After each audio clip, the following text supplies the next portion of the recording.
성탄절은 예수님께서 오신 날이었죠. 이 땅에 예수님 오신 성탄은 하늘의 영광, 땅에는 평화.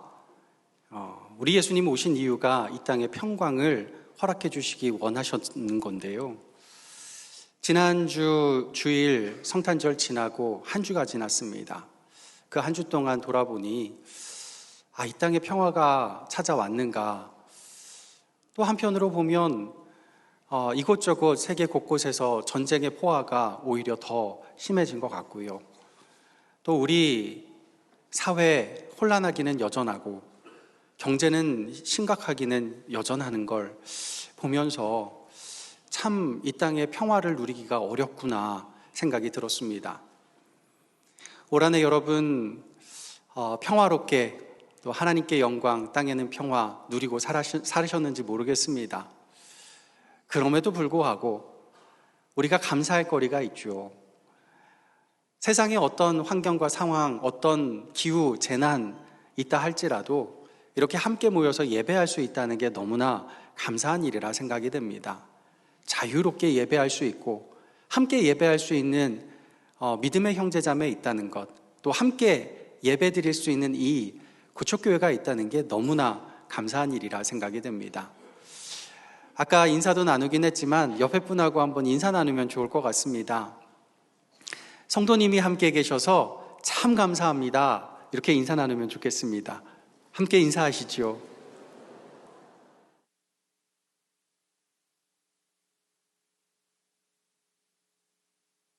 여러분 계셔서 참 감사드립니다. 함께 예배 드릴 수 있어서 참 감사합니다. 또 감사할 거리가 있는데요. 오늘 1부 예배 마치고 저도 나가다가 오늘부터 이제 발행돼서 가져가실 수 있는 우물가가 나왔는데요. 우물가 안에 보니까 지난 40일 기도 운동할 때 나의 한 줄 기도 간증 제가 읽어드리기도 했는데 그 간증문들이 쭉 기록이 되어 있습니다. 다시 보니까 또 뭉클하고 또 감사가 넘치더라고요. 근데 저 공통점을 발견했습니다. 거의 열의 9은 이 한 줄 간증문의 끄트머리가 감사합니다예요. 거의 다 뭐 해서 감사합니다. 어떻게 해서 감사합니다. 기도해서 감사합니다. 제가 이거 보면서 오늘 아침에 그런 생각이 들었어요. 기도는 감사구나. 기도하면 감사가 저절로 나오는구나. 이런 생각이 참 많이 들었고요. 그런 의미에서 정말 하나님이 우리 주님 되시고 우리 아버지 되신 게 너무나 감사하다. 우리 기도 들어주시는 게 너무 감사한 일이다. 이런 생각이 됐습니다. 우리 서로만 감사할 게 아니라 하나님께도 감사해야 되지 않을까 싶습니다. 우리 하나님께 하나님 참 감사합니다. 한번 외쳐보시면 어떨까 싶습니다. 우리 같이 한번 외쳐볼까요? 하나님 참 감사합니다. 시작. 하나님 참 감사합니다. 하나님께 감사의 박수 한번 올려드리면 좋겠습니다.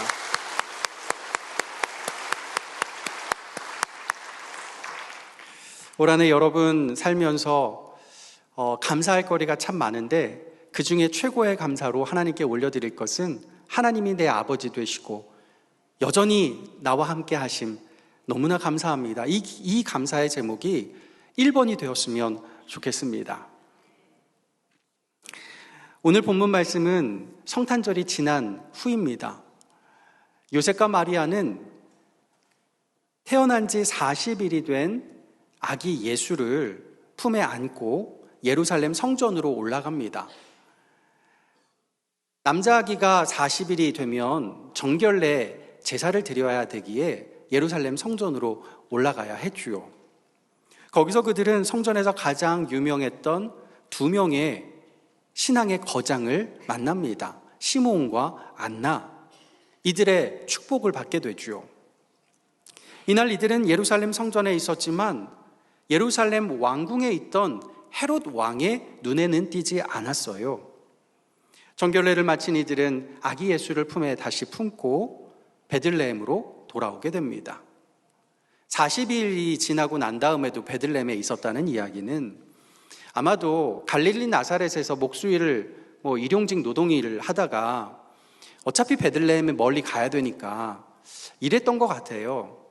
가난한 사람들이 여기서 사나 저기서 사나 큰 의미 없으니까 나사렛 말고 이제 베들레헴 가서 정착하고 거기서 새로 살아보자 했던 것 같습니다. 호적을 정리하고 난 다음에도 여전히 그곳에 살고 있었던 거죠. 고향 땅이니 또. 그러니 40일간 처음에 마국간에 잠시 기거하다가 아마도 새방을 마련을 해서 셋집에 살고 있었을 것이고, 또 자신의 기술 가지고 목수일 이것저것 닥치는 대로 일용직 노동자로 매일매일 하면서 조금씩 베들레헴 삶에 정착하고 있었을 겁니다. 그러면서 아기 예수를 40일째 데리고 성전에 갔다가 베들레헴으로 돌아왔지요. 어쩌면 같은 날이었을지도 모릅니다. 동방에서 박사들이 예루살렘에 도착한 날이 말입니다. 동방에서 예루살렘까지 걸어서 대략 40일 정도 걸리는 길이거든요. 그날 성전은 평화로웠지만 왕궁은 소란했습니다. 그날 밤 박사들은 왕궁을 나와서 성탄의 별을 다시 발견하고 그 별을 따라 베들레헴에 가게 됩니다. 그 시각 베들레헴의 한 셋집에서는 요셉과 마리아가 아기 예수를 자장자장 재우고 무리한 하루 일정, 힘들었던 일정, 피곤한 몸을 누이고자 이제 피로를 풀며 잠을 청하고 있습니다. 바로 그때 똑똑똑 셋집 문을 두드리는 소리가 들립니다. 문을 열어보니까 생전 처음 보는 사람들이죠. 행색을 보니 먼 나라에서 온 사람임에 틀림이 없는데 옷을 보니 고관대작임이 틀림없습니다. 아니나 다를까 동방에서 온 박사들이라고 말하죠. 이런 초라한 집에 무슨 방문인가 싶었는데 왕을 찾아뵈러 왔다고 하죠.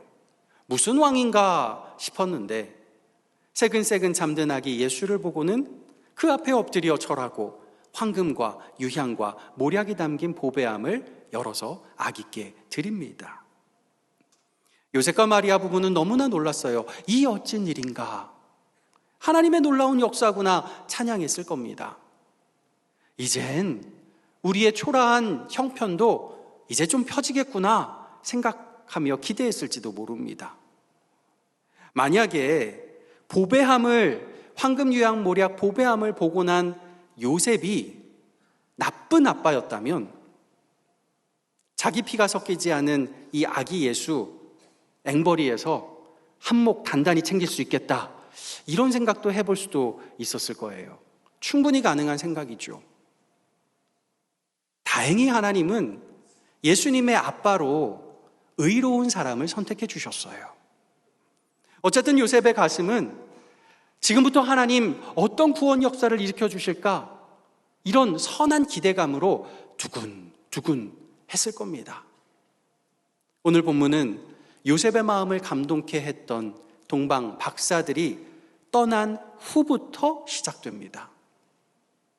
크리스마스의 설렘처럼 우리 인생에 찾아오는 기대와 설렘, 감사와 찬양이 마냥 오래 있지는 않습니다.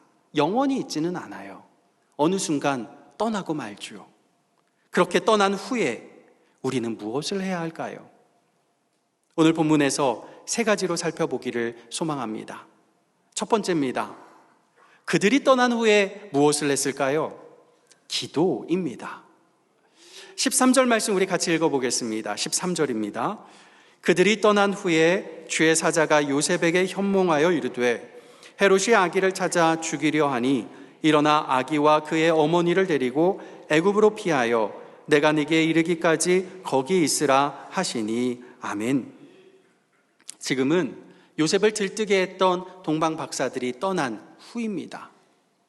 그들이 방문했을 때는 모든 게 달라질 거라 기대가 됐는데 그들이 떠난 자리는 예전과 똑같은 초라한 셋방입니다. 화려한 무대를 끝내고 내려온 인기 연예인들 어떻습니까? 마음에 공허감을 경험하는 경우가 참 많아요. 그 공허감을 제대로 해결하지 못하면 우울증이나 공황장애에 빠지는 경우들도 종종 있습니다. 우리도 그래요. 기대와 설렘이 큰 만큼 사람과 사건, 그런 기대와 설렘을 주는 사람과 사건이 떠나고 난 후에 공허감에 들고 우울증에 빠질 때가 있습니다. 예배와 찬양의 감격이 끝난 후에 우리를 맞이하는 건 초라한 현실일 수가 있어요. 교회에서 예배 드릴 때는 은혜 충만했는데 교회 문 밖을 나가서 집을 향해 걸어가는 그 발걸음이 너무나 무거울 때가 있습니다. 그때 우리는 무엇을 해야 될까요? 그때 요셉은 무엇을 했을까요? 오늘 본문 13절에 현몽했다 하죠. 현몽했다 하니까 잠을 자야 되겠구나, 이런 생각 들 수 있습니다. 그러면 예배 끝나고 집에 가면 무조건 잠부터 자야지, 그런 걸까요? 아니죠. 잠이 보약이긴 한데 그런 의미는 아닙니다. 주의 사자가 요셉에게 현몽하여 라고 말씀하는데요, 이 말씀은 주의 사자가 요셉에게 꿈을 통해 나타나서 라는 말씀입니다. 헬라어 단어로는 꿈이라는 단어가 들어있어요. 이 꿈이라는 헬라어 단어는 잠을 잘 때 꾸는 꿈이기도 하지만 또 다른 의미로는 비전, 환상이란 뜻으로 쓰이기도 합니다. 요셉은 이 꿈을 그냥 꿈이 아니라 하나님이 주신 비전으로 분별했다는 거예요. 우리가 매일 꾸는 꿈 많죠. 1년 12달 꾸는 꿈 세보면 어마어마할 겁니다. 그 수많은 꿈 중에 대부분은 다 그냥 개꿈이겠죠. 그런데 아무 의미 없는 꿈과 하나님이 주신 비전, 어떻게 분간할 수 있을까요? 요셉은 어떻게 분별했을까요?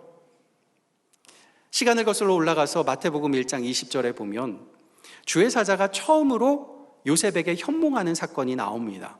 근데 그때는요, 현몽하려면 잠을 자야 맞는 건데, 꿈을 꾸려면 잠을 자야 맞는 건데, 이 1장 20절에 보면 요셉이 뭐 할 때 현몽했다 말하냐면요, 이 일을 생각할 때에 라고 합니다.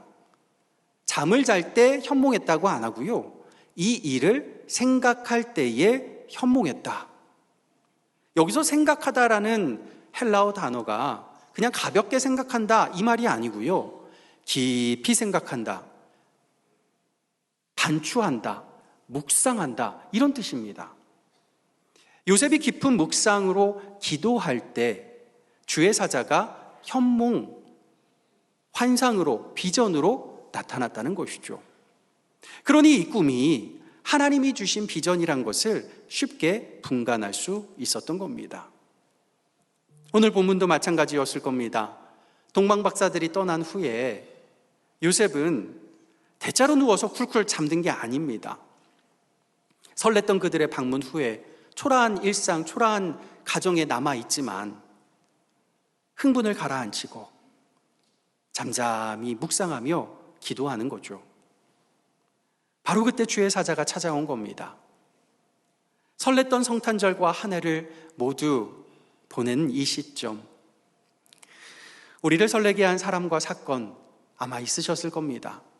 그런데 그것도 다 지나갑니다.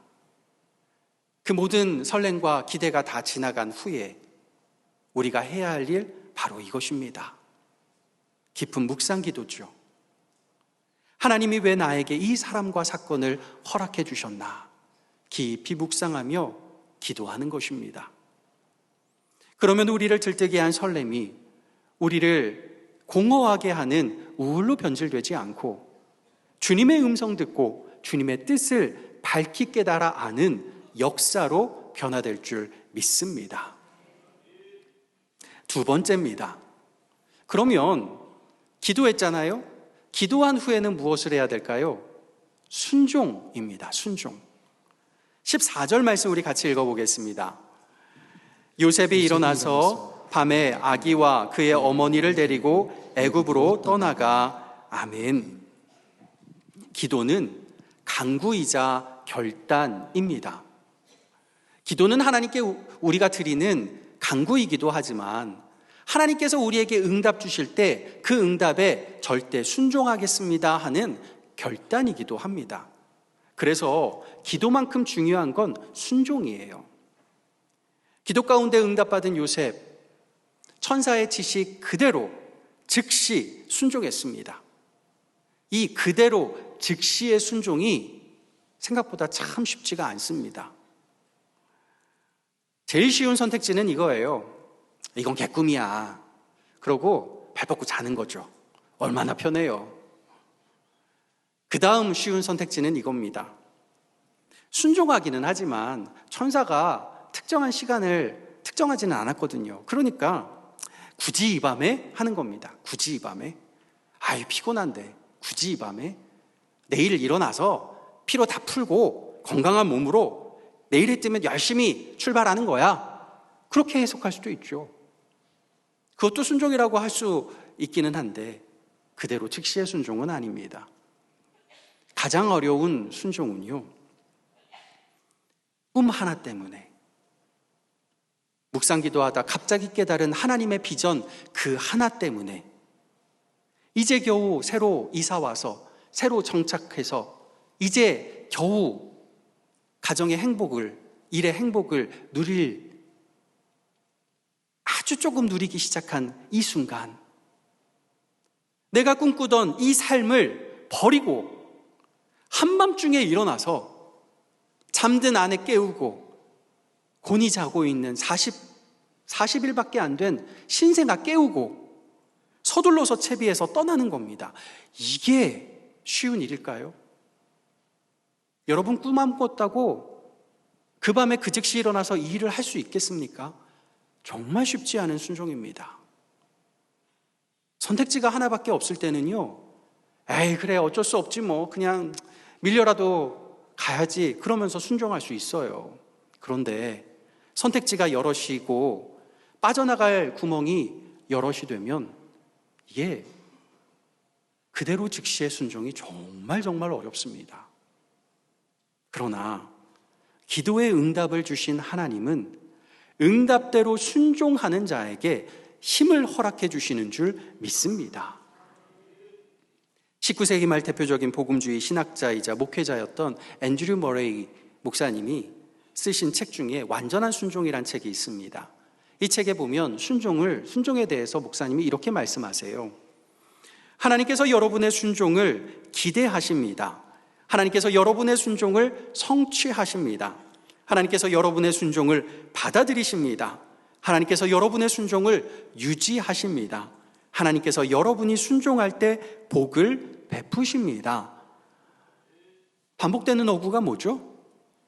하나님께서. 순종은 분명 내가 해야 되는 건데 반복되는 건 하나님께서예요. 순종하라 하시는 건요, 하나님이 내가 직접 너를 위해서 일하겠다 하시는 말씀이에요. 우리가 순종하기로 결단하고 우리 자신을 주님께 내어드리기만 하면 된다는 겁니다. 생각이 많아질수록 순종이 어려워지지만 우리 생각과 마음, 우리 자신을 몽땅 주님께 내어놓으면 우리 주님이 직접 일하시고 행하시고 역사하시고 이루시는 줄 믿습니다. 그러기에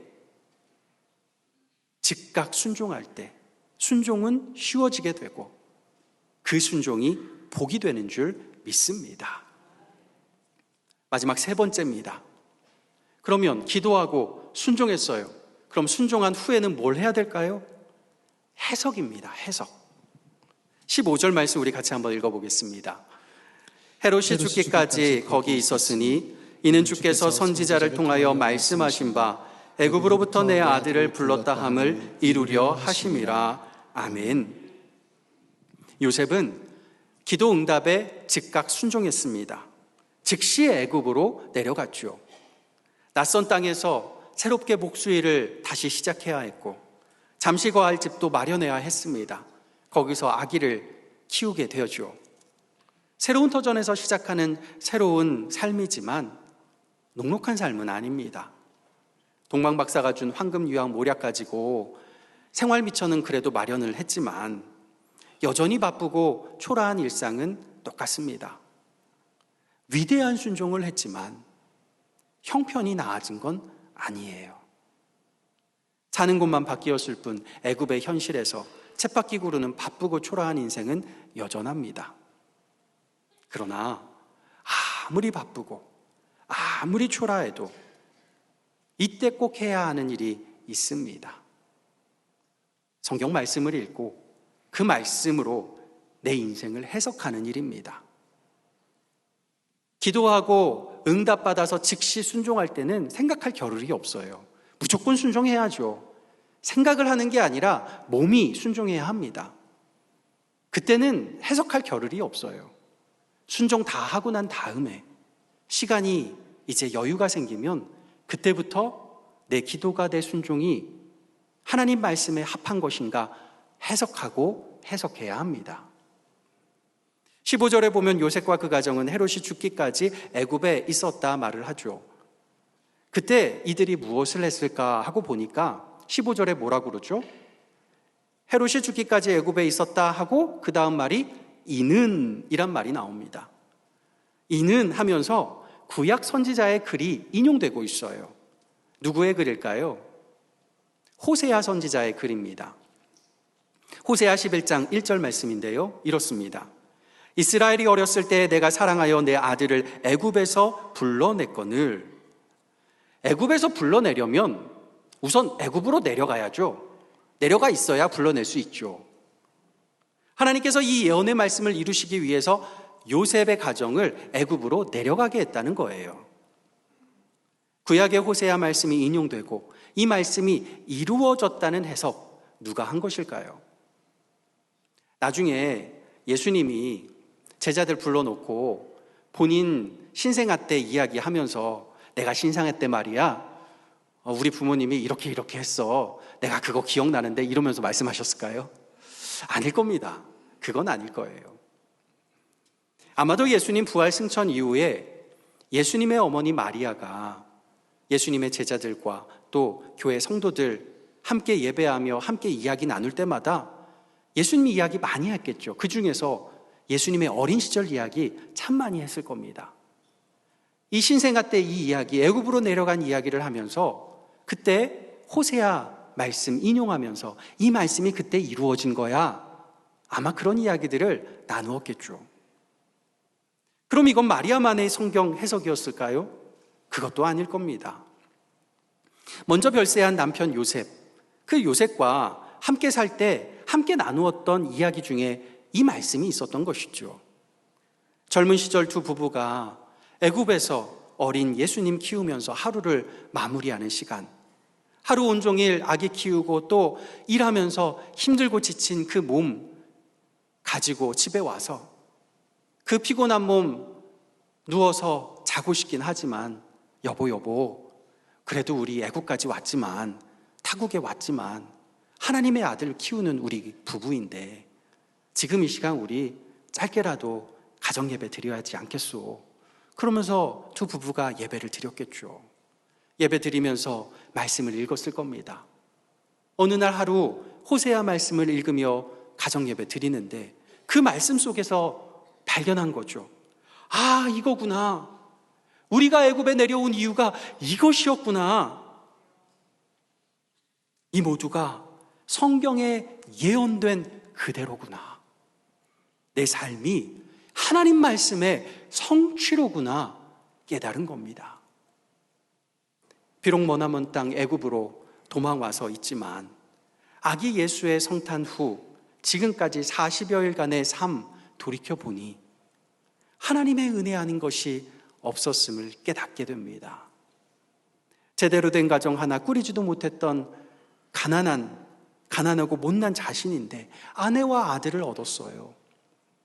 그 아들이 내 피부치는 아니라도 너무나 귀한 하나님의 아들이죠. 아내가 아기를 낳는데도 편안한 환경 제공해 주지 못하고 먼 길 걸어오게 하고 마국간에서 아이를 낳게 하는 못난 남편입니다. 그래도 아내 건강하고 아기 예수 건강하지요. 그런 귀한 아기를 좋은 곳에 모셔야 하는데 양구 위에 누이게 한 못난 아빠입니다. 그런데도 그런 누추한 곳에 목자들이 찾아와서 아기께 경배하며 찬양합니다. 손님이 와도 음식 하나 차려줄 돈 하나도 없는 빈털터리 가장인데, 그런 가정에 동방 박사들이 멀리서 찾아와서 대접받은 것 하나도 없는데도 아기 예수를 왕이라 불러주며 황금과 유향과 모략을 선물해 줍니다. 그날 하룻밤만 늦장 부렸어도 헤롯의 칼날에 죽임당할 뻔했는데 천사의 지시로 간발의 차로 생명을 구원하게 됩니다. 낯선 땅 애굽이고 여전히 가난한 인생이지만 선물 받은 황금 유향 모략 팔아 헤롯이 죽을 때까지 타국 생활을 해나갈 수 있습니다. 이 모두가 우연일까요? 그럴 수 없지요.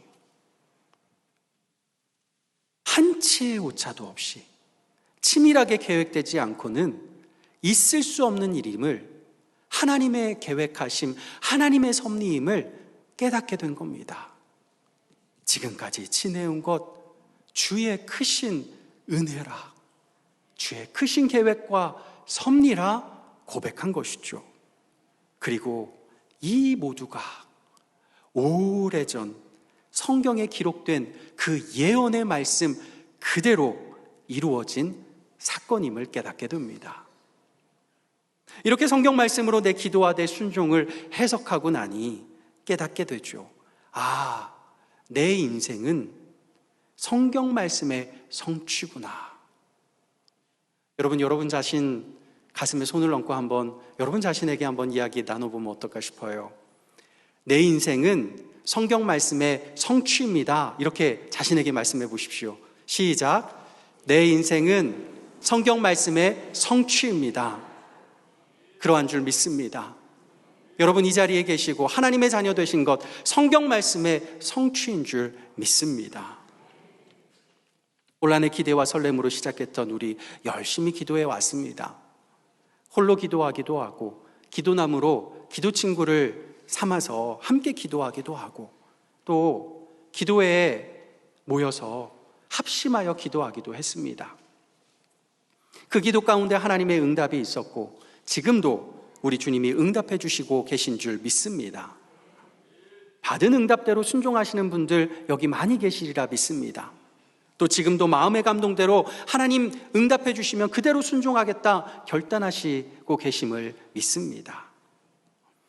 이 모든 것이 다 지나간 후에도 여전히 내 삶이 공고하고 여전히 지금 내 자리가 초라할 수도 있어요. 그러나 설렘과 감동이 지나간 후에도 기도와 순종의 삶은 꿋꿋이 이어져야 합니다. 그러면 우리 인생이 하나님 말씀의 성취로 해석되는 역사가 있을 줄 믿습니다. 부디 올해만 주여 기도하게 하소서로 끝나지 마시고 내년에도 후년에도 평생 동안 계속 기도하시며 계속 순종하셔서 하나님의 성경에 기록된 말씀 한 구절 한 구절이 여러분 삶 구석구석에서 성취되는 역사, 그 성취를 바라보며 하나님 살아계시다 고백하는 귀한 하나님의 사람들 될 수 있기를 예수님의 이름으로 간절히 축복합니다. 기도하겠습니다. 아버지 하나님, 우리의 인생 곳곳에 하나님 말씀의 성취가 이루어짐을 믿습니다. 기도하며 순종하며 우리의 삶을 말씀으로 해석하여 하나님의 놀라운 섭리와 계획과 은혜를 감사 찬양 올려드리는 저와 모든 우리 성도들 될 수 있도록 주께서 함께하여 주시옵소서. 감사드리며 거룩하신 예수님 이름으로 기도하옵나이다. 아멘.